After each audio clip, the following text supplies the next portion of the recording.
Week 2 of the ultimate vlog. Last time I spoke, I was heading west towards Mt Rushmore to do some touristy sort of stuff. Called into Sioux Falls, which is a town on the way in South Dakota. The town, I believe, was just built around some rock formations through the city, a bunch of waterfalls. Very, very impressive. Pretty cool. Once again, I'll attach some footage in here as I talk. So that was on my Monday. Yeah, some pretty cool formations there. I spent about maybe an hour just checking that out. You're allowed to just walk all over it.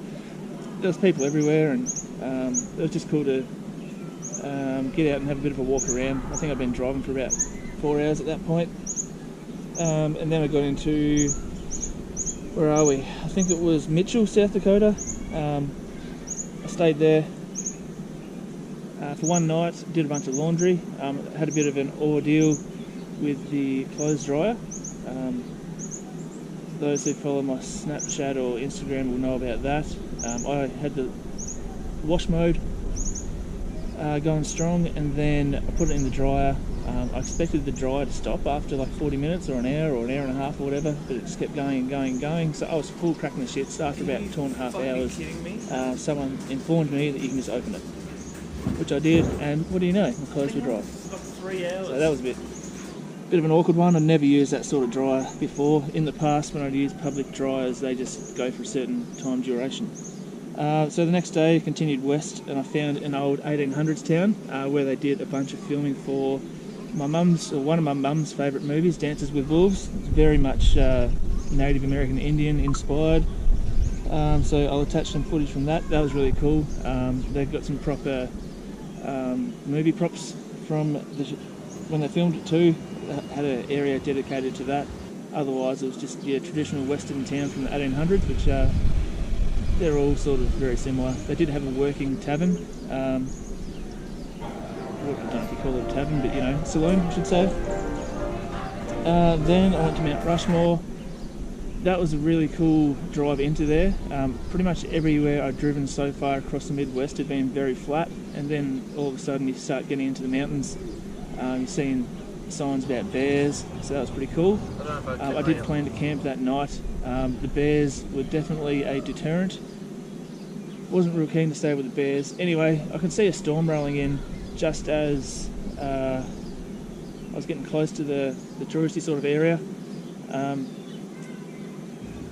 As I pulled in, I paid my $10, I think it was. It just pissed down, like nothing I'd seen before. Like biggest droplets I've ever seen. It was like a tropical tsunami rolling in. Trail Park Boys fans will get that. But yeah, Mt Rushmore was cool. Obviously the 4 faces engraved into the hillside. People everywhere, thunder and lightning. It was a real commotion. People scrambling, slipping over, kids crying, dogs running away from their owners because of the thunder, and that was a pretty crazy situation. I'm glad it did piss down like that, because that's sort of a memory I'll always have, whereas Mt Rushmore, to be honest, it's just whilst it's very impressive, it's just a bunch of rocks. What's next? Then I went to Badlands National Park. So to me, to look at, it's sort of like the Grand Canyon, but on a more small scale, obviously, but more of a rolling hill sort of, not really coarse canyons like what the Grand Canyon is. They've got massive flat plains in the canyons where there's herds of buffalo. So for me, big fan of buffalo trace. And I've never seen a buffalo. They're a pretty cool animal. So I was keen to stay there. That was my first night camping. Cooked up a bit of a stir fry, which with limited kitchen supplies, I didn't have a chopping board and just only had steak knives, not proper, slicing of vegetable knives. I don't know what they're called, just knifey knives. I got by. It was really tasty. I made enough for 2 or 3 meals, so I had that for breakfast a couple of days later on at the racetrack as well. But anyway, I was woken the next morning at, the first photo I took was at 5:26. I just heard the sound of real heavy breathing and just like the tearing of grass, like what you'd expect cattle to be chewing grass. I poked my head out of the tent, and sure enough, there is a buffalo like 8 metres away. Whilst they are pretty tame, I wasn't too concerned, but they're pretty tame until they're not. They are a monster of an animal. They would tear the shit out of the side of a vehicle, they would trample a tent. So I got up, I took a piss, I just stared at these buffalo. I think I was the first one awake because I might have had the closest tent to where the herd came in. But as I was just stood around taking some photos, I saw other people emerge from their tents in this little camp area. And yeah, everyone was sort of amazed. A few of those people had been there before and seen it all before, but there's a lot of people like me that hadn't seen buffalo before, so it was a pretty cool experience. Yeah, I'd taken the photos and there was no way I was going back to bed to potentially get trampled or whatever, so yeah, I loaded up and got out of there pretty quick. I think I was on the road, yeah, within 25 minutes, 5:41. I've got a video here that I took. Cruising down back towards Husets Speedway at that point, so still in South Dakota. I think I had maybe a 3-hour drive. Stumbled across a racetrack, which I wasn't expecting, just on the side of, I don't think it was an interstate, just a national highway or whatever the one below an interstate is. Yeah, right. Found a couple of cool little lookouts. I'll attach those photos as well. Pretty surreal that you can just drive up to those areas, don't have to pay, I don't think. And yeah, just a large scale lookout that you can just check it out. There was some people camping there. I think they're paid sites, but for a spectator to go in, you can just do that for free.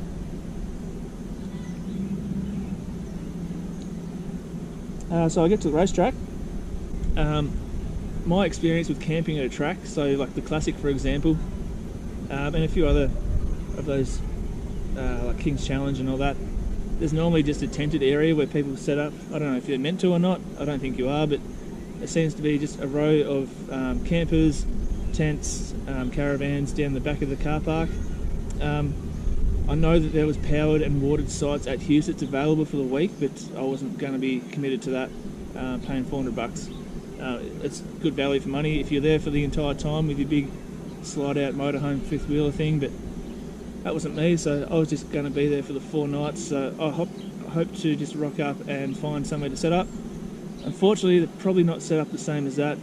The shaded areas were where the RVs were. The back of the car park was fully exposed in the sun, and yeah, I probably haven't really described how hot it has been since I've been here. I just went for a bit of a walk slash jog. Not much of a jog, more walk this morning. It's about 35 degrees constantly. Like, it's 12:30 at the moment, and it's 23 degrees here. Hence why I'm enjoying a beer after my walk. Anyway, so I get to Husets. I go to watch the race. I get chatting to a couple of people in the car park, and yeah, I tag along with them to watch the racing. They're regulars at Husets, so they go to their preferred spot and sort of point out what's what. So they didn't hang around the camp. I went down to the pits to check it all out, and I was pretty amazed. The Husets Speedway is a massive facility, beautiful. The grandstands and bleachers are immaculate. The whole place is really cool. It's obviously had a lot of money spent on it. So from the back straight to look back up at that grandstand, I'll attach a photo here. It's pretty mind-blowing that for over 20 years I've been racing around this track on the PlayStation game, and to go there and just see the grand scale, and to think how many thousands of k's away, something like 10,000 miles or k's from home, and I'm actually here looking up at this facility. It's pretty cool. Went and checked out a band. There was an old school rock and roll bluesy style band, just cover band playing. Made friends with a couple from Nebraska. They were from the Eagle area, I think, wherever that is. I think they said they go to Husets every year, so after the races each night they were just hanging around, enjoying the music. It sounded like we had a pretty mutual taste of our preferred bands. We were taking the piss out of the old dude that was playing AC/DC, the bass player. I thought it was pretty funny that, and I'm jealous. He was doing a good job. He was living his life to the max. He's 75 years old, just playing 4 notes, just having a good time. So we were having a bit of a laugh at his expense, but yeah, he was doing a good job. Then I walked back through the pits. Once the band finished, I walked back through the pits to stumble across, there's a couple sitting there watching what I could describe as like an old school karaoke portable TV machine. Never seen one like that before. They were a couple of teachers from the local area. They were driving back home as well. After the races each night, they sort of just park up, have a few beers, watch this TV, and just wait for the traffic to die down before they drive home. And then I heard just rave music coming from somewhere in the campground, so I just loaded up. I said, thanks for letting me hang with you, but I'm going to wherever that party is to see what's going on. And sure enough, I didn't know it at the time, but I stumbled across probably the best people you could ever pull up camp with, having a few beers and singing karaoke, having a good time. They allowed me to stay like 2 sites over. They had some vacant space on their block, so I parked up my tent and my vehicle there. We're singing karaoke and having a time of our lives. I think by the time I pulled up stumps, I set up my tent and everything right on the river's edge, which, if you didn't know, Husets Speedway last year, they were actually flooded out. Pretty disastrous floods went through that campground. I got chatting to a guy and he showed me some footage where the floods had come up, and they've got their big colossal Silverados and F-trucks, and the floodwaters were over the bonnets and it had that much pace in the current it actually overturned a few, so pretty crazy to think. I parked up right next to the river's edge, thinking, righto, if things get hectic again, I'm going to get washed away for sure. So I woke up the next day absolutely sweating my dick off in my little swag. I call it a swag, but it's not as good as our Australian swags. Our swags have airflow, they've got pretty thick canvas, and this one, it sucks. It was like a glorified sleeping bag, just kept the heat in, so I didn't sleep very well. If I wasn't blind drunk every night, there's no way you'd go to sleep and it's just too hot. So woke up the next day, hanging around a little mini pool that they had set up on the trailer, just killing some time. I think I went and did some laundry. I went and jumped in the river as well to cool off after I woke up in a pool. Hung out for the day.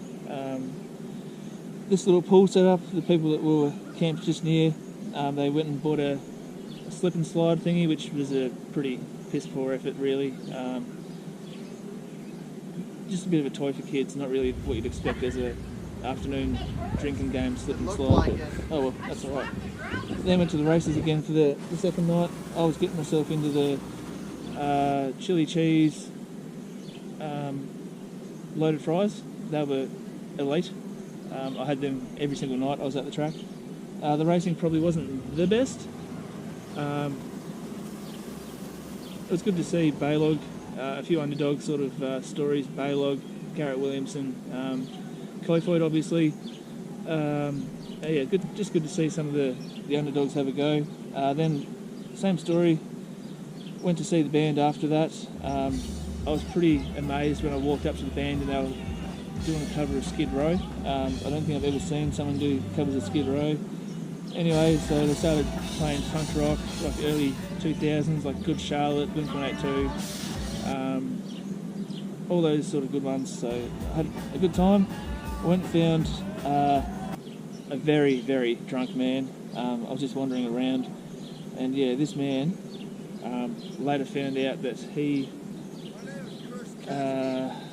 featured on the Chaz on his live channel, chugging a beer through someone's arse crack. So he seemed like he was on trend for a good weekend across the course of a couple of nights. The next day, the people I was camped with, Trent, Cole, later on Brooke, Trent and Cole and I went to the local bar, 212 I think it was called, just reopened this week or a few weeks ago. 2012, that was really good. I had my first ever, I think it's called Chislic. I saw it on the menu and I asked if it was a typo because it was just a weird word I've never seen before. And they're like, Chislic, haven't you seen that before? You got to try it. It's a South Dakota delicacy. It's just meat, fried meat or something. So I was like, righto, yep, score, we'll give that a go. And that was really good. The bar was completely sprint car themed. And once again, it was so hot that day. Even the locals making comments. So there's a funny video of Cole getting in the car here that I'll play. Get in before the fucking... That is fucking hot. My tits are burning. Went to the track again, obviously, for night 3. Same story, pretty boring racetrack. Same story. Sick band afterwards, plenty of drinks. Final night, I think we just sat around drinking beers, having a good time. Went and did some laundry because Cole spewed in his bed the night before. Funny story. But yeah, that was just like the final night. Massive party. It seems like we had a lot of people around our site. There's a lot of his family, Cole's family, that were camping there as well. So they sort of came onto our site, or their site, I should say. I keep saying it's my site, but it wasn't mine at all. I was just lucky to be a part of it. So I think they were all from the South Dakota area, about half-hour drive. They had motocross background, and I think a couple of them race 305s or 360s at a local level as well, so very good people. That's when the party sort of started. Had a good time. They had reserved seating, which I didn't, so they sort of went and did their thing. I went and did my thing. I was standing around just having a drink. I just got my first ever Husets cocktail. I think it was called the Highbank cocktail or something like that. Just a specialty sort of thing. That was pretty tasty. So I was standing there with one of those and a beer, just talking to someone. I get a tap on the shoulder from the Chaz. He obviously heard that I was Australian and asked for my input on the races and input on all sorts of shit. The classic, Jock Goodger. Yeah, so anyway, he was sort of appreciative. Like, he's just a big piss take. On camera, he seems like a flog. Off camera, he's probably just not quite as bad, I guess. So he sort of was like, thanks for having a chat, let's go up the top. And I didn't have reserved seating at this point, so I'm like, sweet, I'll go up the top. Like, yeah, let's go up the very top in the VIP area. So he sort of dragged me up there, and I got to watch the feature from up there. That was when I had a bit of a moment. I just sort of couldn't believe the week I'd had. From the Buffalo to the campground parties, the good people I'd met, to be able to do all this sort of stuff and get up to that sort of viewing area.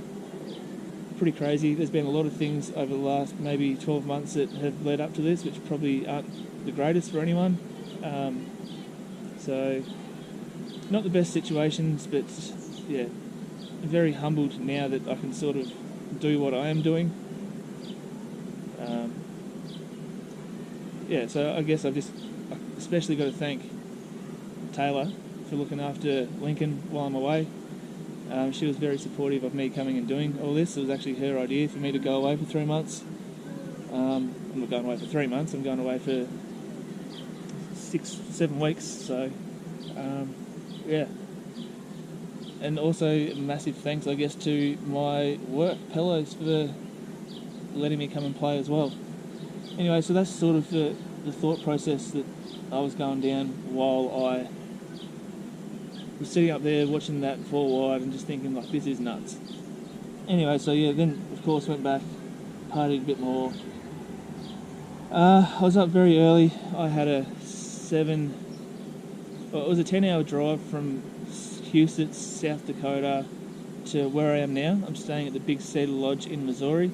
I'm not going to feature much of this in the current video, but yeah, I had a long travel day, 2 days planned, 10 hours. I was going to break up over 2 days, so the first day I think I drove 7 hours, not much happened at all.